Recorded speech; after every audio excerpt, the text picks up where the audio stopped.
Brolio is back in the building, and today we got somebody from Bleach, the manipulative, no, the tactical manipulator, Sasuke, Aizen. So we about to start questioning him right now. We about to jump into it, literally right now. Oh shit, that boy Aizen Sasuke. What's good, Aizen? Ooh. It's Sosuke actually, but you've heard of me, right?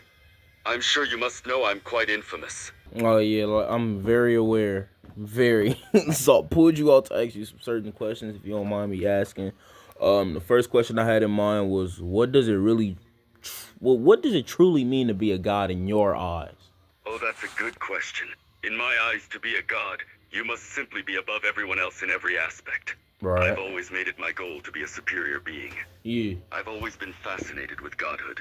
Okay, what led you deeper into godhood? Had an extreme desire for it. I suppose it started as a child. I was always stronger and smarter than the rest. I suppose my desire for godhood stems from my desire to be superior to everyone else. And with the way I've always been, I've never experienced what it was like to truly have someone else be better than me at anything. I've always tried to be someone who nobody else could compare to. Gojo. I suppose that's what led me into godhood. Yeah, I feel that. Okay. So second question: Was your betrayal of Soul Society calculated or inevitable? Inevitable in a way. I knew from the start that my actions would definitely end up with Soul Society wanting me dead. I'm sure the majority of the Soul Reapers have already turned on me.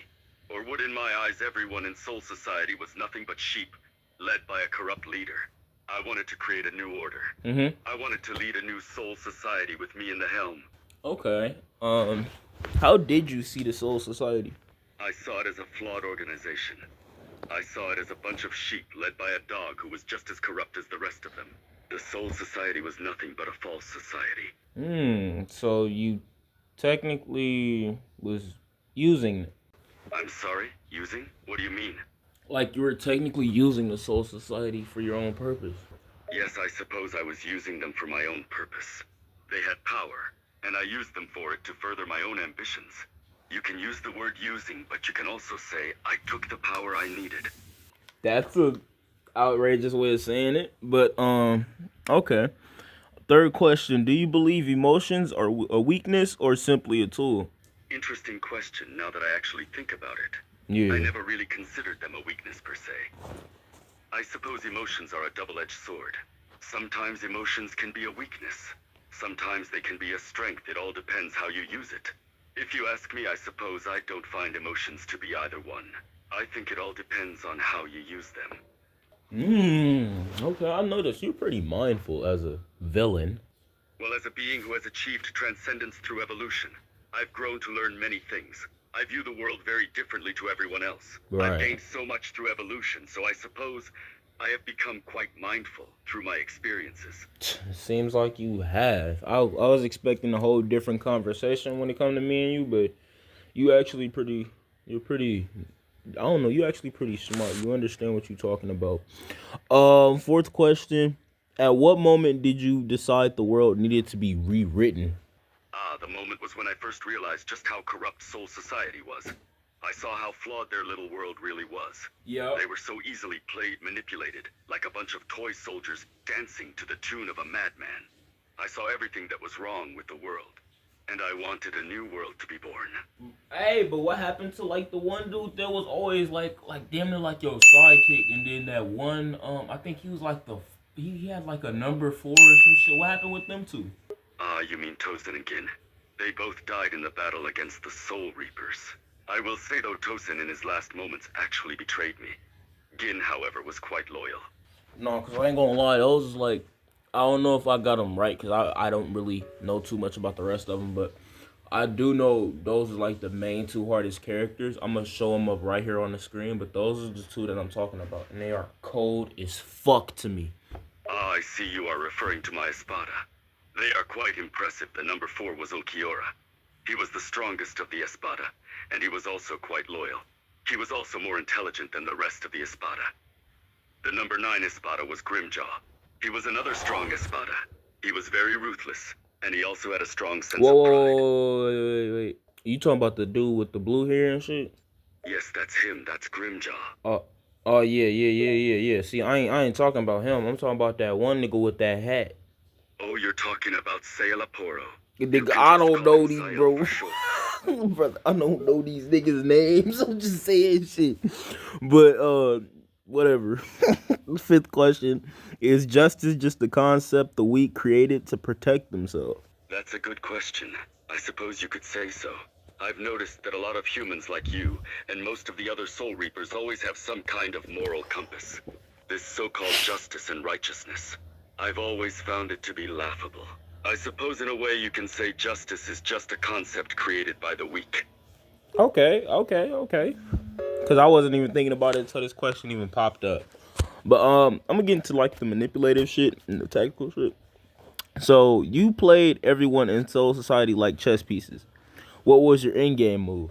My endgame move was to take the Hogyoku. I knew that if I could get my hands on the Hogyoku, I could transcend to a level beyond even the Soul Reapers. Taking the Hogyoku was the first step to building my new world. I suppose I did see everyone as chess pieces. All of the Soul Reapers were nothing but meaningless pawns in my little game of chess. Yeah.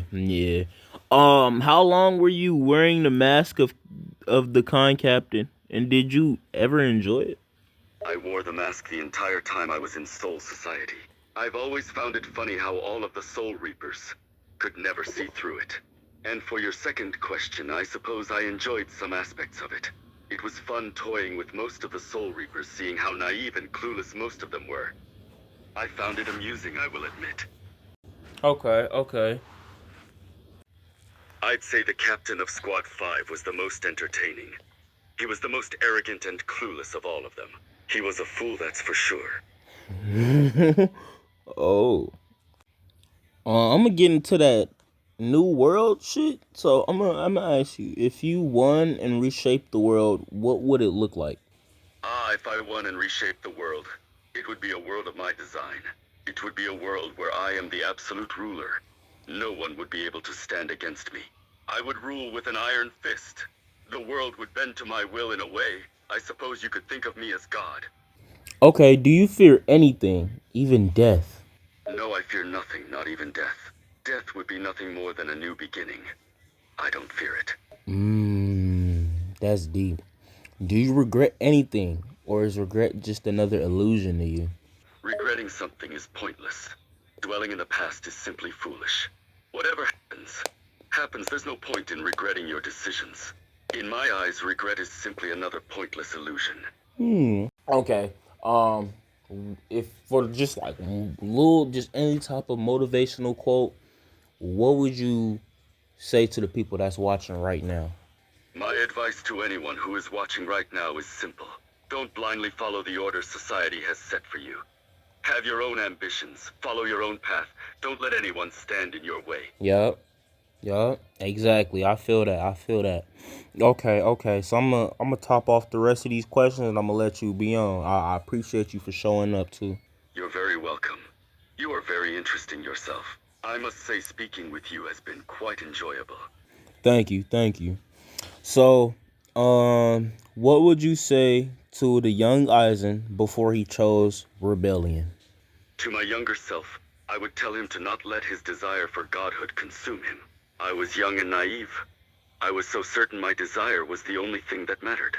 I was foolish, I suppose you could say. I was obsessed. My desire Yeah. to be God was all-encompassing. Okay. Were you ever truly alone, or did you just chose to be? In a way, I suppose I chose to be alone. I had my subordinates, but I never truly saw them as allies. They were just tools for me to make use of. I Yeah. suppose I always viewed the world differently to everyone else, Yeah. which pushed me away from everyone else. It be like that, you know.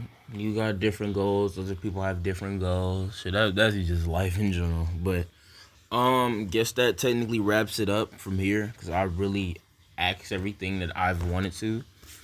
I appreciate you for coming, being here, like I said, and I'll catch up with you, Aizen. It has been a pleasure speaking with you, Max. Perhaps we shall cross paths again in the future. Mm. Oh, for sure. You for surely gonna see me in the future. I'm already knowing. I want to be in that new world that you got. I would definitely welcome you into my world. You seem like an interesting and fascinating individual. All right. All right then, Aizen. Till we meet again, my friend. All right. That wraps it up from there. I'll catch you on the next video. And that was it with Aizen Sasuke.